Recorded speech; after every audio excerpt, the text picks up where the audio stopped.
Oi,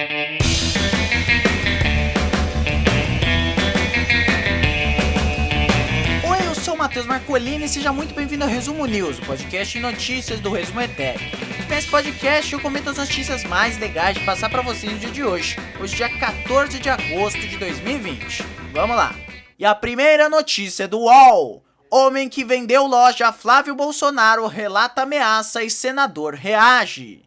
Bom, vamos lá, notícia do UOL para abrir o Resumo News dessa sexta-feira, dia 14 de agosto de 2020. Então, opa, passou até moto aqui do lado. O antigo dono da loja de chocolates comprada pelo Flávio Bolsonaro, né, que hoje tá no Republicanos, eu não sei se você lembra, teve aquele rolo, Queiroz, aí depois que estourou o negócio do Queiroz, apareceu aí o Flávio Bolsonaro, que ele tinha comprado uma loja da Copenhagen, e aí estavam falando que tava usando pra lavar dinheiro e tal, enfim.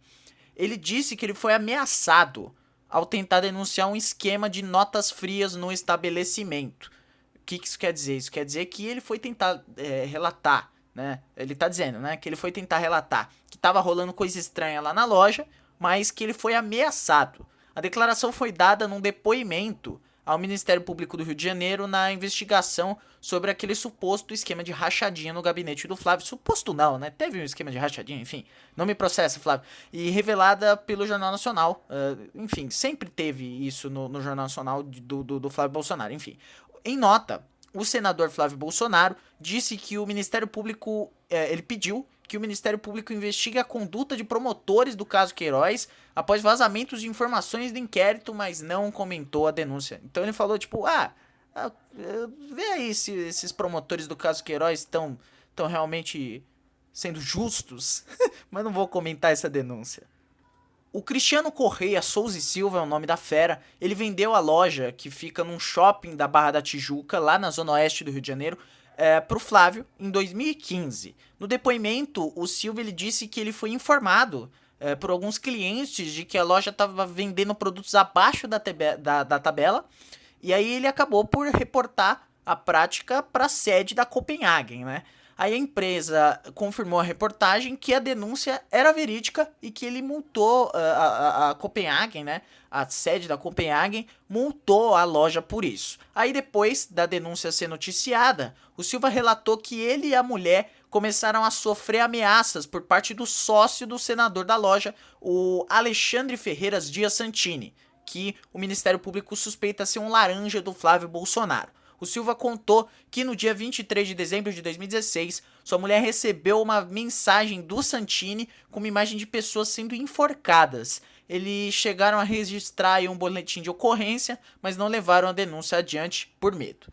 O que diz o Flávio Bolsonaro? Abrindo aspas aqui para uma nota, o senador Flávio Bolsonaro esclarece que a alucinação de alguns promotores do Rio em persegui-lo é tão vergonhosa que até perderam prazo para apresentar recursos ao STF e ao STJ de decisão que retirou a investigação da competência deles. O senador espera ainda que o Procurador-Geral de Justiça do MP do Rio de Janeiro, Eduardo Gucem, não prevarique e instaure imediatamente procedimento para apurar conduta criminosa destes poucos promotores de injustiça, por violação de sigilo profissional, uma vez que o processo deveria correr em segredo de justiça, mas é insistentemente trazido a público, inviabilizando a defesa do senador dentro do devido processo legal e do contraditório. Então aí tá basicamente o Flávio Bolsonaro reclamando que o processo dele está vindo a público, que ele está sendo denunciado na televisão. Quem não deve, não tem. A próxima notícia é do G1. Filipinas suspendem temporariamente importações da carne de frango do Brasil por medo de coronavírus. Então a notícia é o seguinte, as Filipinas impuseram uma proibição temporária às importações de carne de frango do Brasil nessa sexta, né? Então, basicamente, agora as Filipinas não querem, né? Não irão comprar carne de frango no Brasil. Não pode mais comprar lá, né? Isso depois que uma cidade na China disse ter encontrado traços do novo coronavírus em um carregamento de asas de frango produzidas no Brasil. O Brasil é o maior exportador global de carne de frango no mundo. Mais ou menos 20% das importações de frango lá nas Filipinas vem do Brasil. De janeiro a julho, o Brasil vendeu cerca de 32 milhões de dólares em frango para os filipinos, cerca aí de 50 mil toneladas, o que representa 2% das exportações brasileiras no total no período. Vou abrir aspas agora para o Departamento de Agricultura em um comunicado enviado à agência Reuters. Com os relatórios recentes da China e em conformidade com a Lei de Segurança Alimentar do país para regulamentar os operadores de empresas de alimentos e proteger os consumidores filipinos, é imposta a proibição temporária da importação de carne de frango. O Ministério da Agricultura do Brasil diz que ainda não foi notificado disso pelas autoridades das Filipinas. O Brasil tem aí um problema muito grande em relação ao coronavírus, né? E isso vai acabar complicando em outras áreas, além da economia interna. Então as exportações também estão sendo afetadas, né? O governo filipino não disse por quanto tempo essa proibição vai ser aplicada e o Departamento de Agricultura das Filipinas garantiu ao público, no entanto, que os produtos de frango atualmente no mercado local são seguros para o consumo. Para dar um contexto para vocês, as autoridades da cidade de Shenzhen, lá na China, identificaram o frango como proveniente de uma fábrica de propriedade da Aurora, que é a terceira maior exportadora de aves e suínos do Brasil. A Associação Brasileira de Proteína Animal, a ABPA, que representa os frigoríficos, soltou uma nota falando sobre essa questão, né? Abre aspas, ainda não está claro em que momento houve a eventual contaminação da embalagem e se ocorreu durante o processo de transporte e de exportação. Fecha aspas.